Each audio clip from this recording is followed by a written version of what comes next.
কুম্ভ মেলা থেকে বলিউডে পা দিতে চলেছে মোনালিসা। হ্যাঁ, ঠিকই শুনছেন। প্ল্যান ছিল কুম্ভ মেলায় পৌঁছে মালা বিক্রি করবেন, সংসার চালানোর জন্য কিছু টাকা রোজগার করবেন। কিন্তু মোনালিসা ললাটে তো অন্য কাহিনী লিখে রেখেছেন ঈশ্বর, আর সেই কাহিনীর নিয়ম মেনেই একে একে ঘটতে শুরু করলো ঘটনা।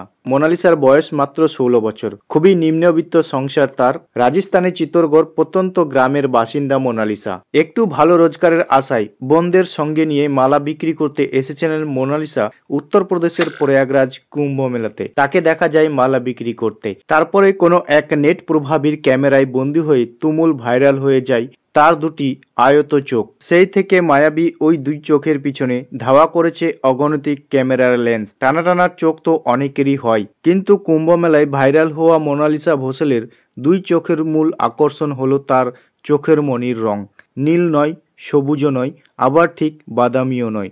মেটে সোনালি রঙের দুই মণিতে হলদেটে ভাবের ছোঁয়া বেশি। এমনই চোখ কেবল বিরল নয়, বিরলের মধ্যেও বিরলতম বটে। প্রথমে বিষয়টি উপভোগ করেছিলেন মোনালিসা। পরের দিকে ব্লগার, সংবাদ মাধ্যমে দৌরাত্ম্যে রীতিমতো বিরক্ত তিনি। মালা বিক্রি এতটাই কমতে থাকলো যে দুশ্চিন্তায় কেঁদে ফেলেছিলেন তিনি। মোনালিসার সেই ভিডিও কিন্তু ভাইরাল হয়েছে। আর এবার মোনালিসার ঝুলিতেই বলিউডের ছবির অফার।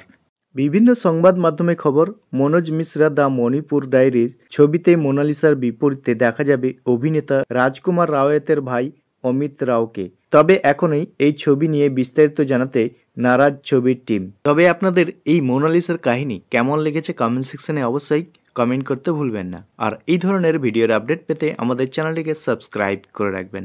চলুন, দেখা হচ্ছে অন্য কোনো ভিডিওতে।